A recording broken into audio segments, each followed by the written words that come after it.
Hello बच्चों, let's read this question. The question says, which of the following compound is paramagnetism? A option दे रखा है tetracyanonickelate 2 ion, tetraammine zinc 2 ion, hexaammine chromium 3 ion, diammine silver 1 ion. इस question का जो की concept है वो बेस्ड है, सबसे पहले हमको आईयूपीएसी नोमेनक्लेचर आना चाहिए। आईयूपीएसी नोमेनक्लेचर, क्योंकि हमको सबसे पहले बदलना पड़ेगा इसको फॉर्मूले में। और दूसरा हमको आना चाहिए कि व्हाट इज पैरामैग्नेटिक सब्सटेंसेस। तो पैरामैग्नेटिक क्या होता है? जिसमें number of unpaired electron present हो। नंबर ऑफ अनपेयर्ड इलेक्ट्रॉन क्या हो? प्रेजेंट होने चाहिए। तो चलिए सबसे पहले चेक करते हैं हम लोग क्या दिया हुआ है। टेट्रा साइनो निकलेट, तो निकलेट दिया हुआ है, इसका मतलब ये है कि ये एनायन है। क्या है? एनायन। तो एनायन है।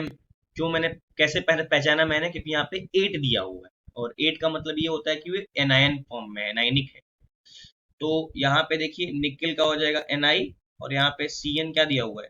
Cn हो गया है 4। अब चार्ज कैसे निकालेंगे? तो ये निकल दिया हुआ है +2 फॉर्म में, तो +2 और Cn का होता है -1, तो -1 इंटू 4 हो जाएगा। तो कितना आ जाएगा? +2 -4 दैट इज इक्वल्स टू -2। तो चार्ज कितना आ गया? -2। अब क्या करते हैं?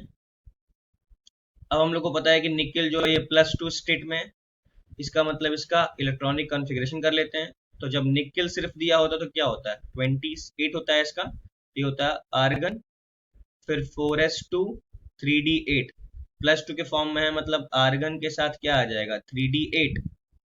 और हमको पता होना चाहिए कि Cn जो होता है वो क्या होता है?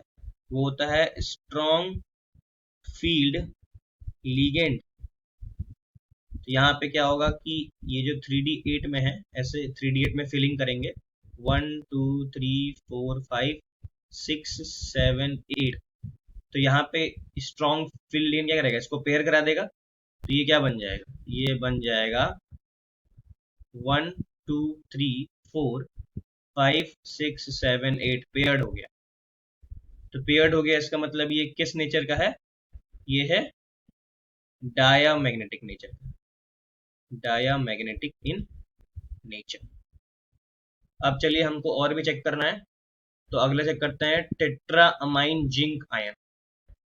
तो लेते हैं नया स्लाइड और हम पता करते हैं क्या। दूसरा लिखते हैं टेट्राअमाइन जिंक। जिंक क्या दिया हुआ है? Zinc 2 ion. तो जिंक 2 कर लेते हैं और लिखते हैं आयन। तो ये जिंक दिया हुआ है तो कैटायनिक फॉर्म में है। तो यहाँ पे हो जाएगा Zn, और अमाइन मतलब NH3 का 4 टेट्रा है ना। तो जिंक किस में दिया हुआ है? तो ये +2 में दिया हुआ है, जिसका होता है +0, क्योंकि न्यूट्रल लिगेंड है, तो यहाँ पे +2 ही आ जाएगा। तो जिंक +2 में निकाल लेते हैं। तो जिंक का होता है नॉर्मली कितना होता है? 30। तो फिलिंग करते हैं तो ये आता है आर्गन, फिर आता है 4s2, फिर आता है 3d10। 2 इलेक्ट्रॉन निकाल देंगे तो ये आर्गन के साथ क्या हो जाएगा? 3d10। 3d10 का मतलब फुलफिल्ड इलेक्ट्रॉन, क्योंकि 10 इलेक्ट्रॉन होंगे तो क्या करेगा? ये तो फुलफिल्ड होगा पूरा। 1 2 3 4 5 6 7 8 9 10 फुलफिल्ड इलेक्ट्रॉन। इसका मतलब ये भी क्या हो जाएगा? डायामैग्नेटिक। अगला चेक करते हैं हम लोग। तीसरा तीसरा क्या दिया हुआ है? तो तीसरा दिया हुआ है हेक्सामाइन क्रोमियम आयन। तो लिख लेते हैं हेक्सा अमाइन क्रोमियम 3 आयन। तो क्रोमियम दिया हुआ है, इसका मतलब ये भी कैटायनिक फॉर्म में है। तो Cr, और अमाइन मतलब NH3 कितना हो जाएगा? 6।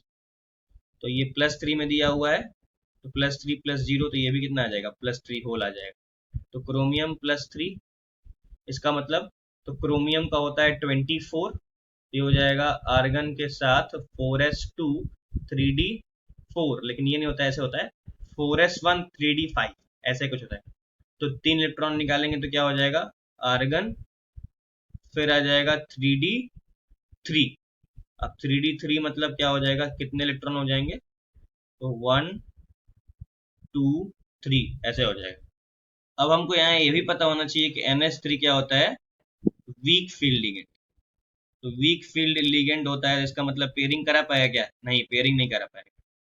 तो not able to pair the electrons, इसका मतलब इसका नेचर कैसा होगा, पैरा मैग्नेटिक इन नेचर। अब लास्ट वाला भी चेक कर लेते हैं क्या दिया हुआ है। लास्ट वाला दिया हुआ है डाई अमाइन सिल्वर 1। तो फोर्थ वाला है डाई अमाइन सिल्वर 1 आयन। तो ये भी क्या है, कैटायनिक फॉर्म में ही है। तो ये हो जाएगा Ag, और डाइअमाइन मतलब क्या हो जाएगा, NH3 का ट्वाइस, और +1 में तो ये भी +1 में आएगा। तो इसका नंबर और Ag का नंबर होता है 47। तो इसका कॉन्फ़िगरेशन क्या हो जाएगा, तो क्रिप्टॉन आएगा यहाँ पे, फिर 4d10 5s1। तो Ag प्लस का कितना हो जाएगा, तो ये हो जाएगा क्रिप्टॉन 4d क्या हो जाएगा 10। तो 4d10 का मतलब क्या है, पेयर्ड इलेक्ट्रॉन। पेयर्ड मतलब क्या हो जाएगा, डायामैग्नेटिक इन नेचर। तो कौन सा ऑप्शन करेक्ट हो जाएगा, तो ऑप्शन नंबर सी क्या होगा, करेक्ट हो जाएगा। तो ऑप्शन सी करेक्ट हो जाएगा। I hope you got the answer, thank you and best of luck.